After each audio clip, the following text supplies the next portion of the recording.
Bob, quoi d'autre? Alors la suite, on va passer à la Lune, encore quelque chose qui fait rêver les enfants depuis toujours. Et il y a une personne qui s'appelle Fatoumata Kébé, qui est, figurez-vous, docteur en astronomie, ça ne s'invente pas.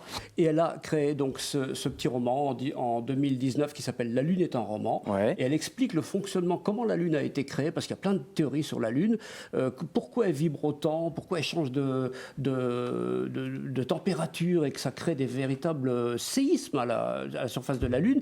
Et donc elle raconte cette histoire comme un roman. C'est passionnant, ça se lit, c'est génial. C'est dans une langue magnifique en plus. Et elle récidive, c'est toujours chez Slatkin et compagnie, excellent éditeur, soit dit en passant. Elle récidive en 2020, cette année, ça vient de sortir avec les lettres à la Lune, où là, cette fois, on a plein d'auteurs qui écrivent sur la Lune. Alors c'est super varié, ça va de Virgile dans l'Antiquité jusqu'à Shakespeare, en passant par Flaubert, Victor Hugo et encore des tas d'autres auteurs.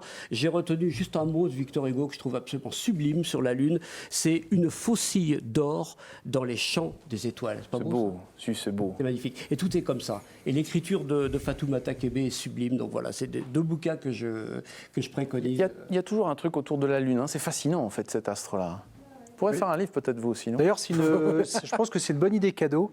Je connais quelques-uns chez mes proches, donc je vous demanderai. Donc c'est Fatoumata Kébé. Bon, on cherche toujours des idées cadeaux. Mais non, mais vous avez raison. Alors quand ça, en plus, on connaît des gens qui sont passionnés par la Lune et ce qu'elle représente.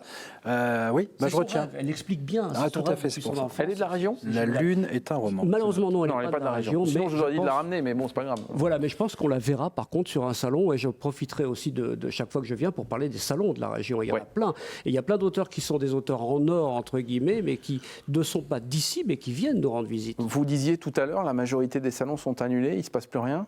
Non, ça va repartir. Là, je pense qu'à la fin du mois de septembre, début octobre, il y a encore beaucoup d'interrogations. On attend des réponses, notamment sur le salon du livre de Lens. Templemar est maintenu, le salon du polar de Templemar, qui est un des plus importants dans le domaine. On va avoir Lens, on va avoir peut-être aussi Bondu, enfin un petit peu plus tard, et puis d'autres salons. Mais il y a encore beaucoup d'interrogations. Qu'est-ce que ça représente pour un auteur comme vous d'être sur un salon?